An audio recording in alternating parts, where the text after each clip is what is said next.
C'est un projet novateur qui concrétise toute l'ambition que nous avons sur la rive droite, près de la gare, une première passerelle, un pont qui est en train de se construire sur la Moselle et la construction d'un parking silo de 737 places qui va permettre en particulier à celles et ceux qui travaillent au Luxembourg de pouvoir se garer dans d'excellentes conditions.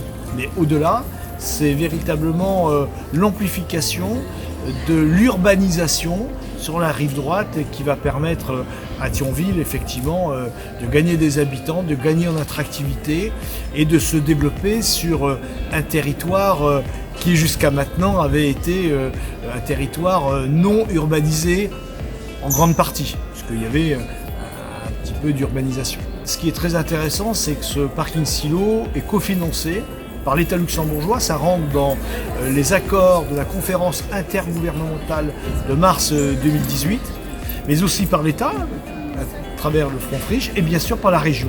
Et ça c'est important puisque la région va financer à hauteur de 50% de ce qui restera à charge pour la ville de Thionville, ce parking silo. Pour la région, c'est aussi une implication très très forte qui complète en fait l'offre en mobilité. C'est le ferroviaire, mais c'est aussi bien entendu la possibilité d'aller se garer près d'une gare. Ce qui est important pour Thionville est important pour la région parce que Thionville c'est un peu en ce moment the place to be. C'est une ville, une communauté d'agglomération qui ne cherche qu'à s'étendre de manière intelligente avec un développement économique, un développement autour de l'habitat, un développement autour des mobilités, aux portes du Luxembourg, au nord de la Lorraine, un territoire en pleine revitalisation qui porte de l'ambition.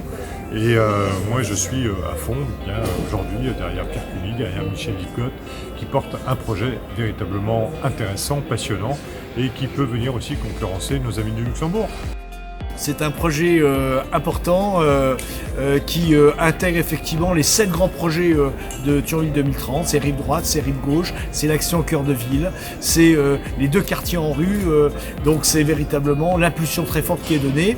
Et une fois de plus, moi je remercie l'implication de la région à nos côtés, parce que sans la région et le département bien entendu, on ne pourrait pas faire et porter tous ces projets.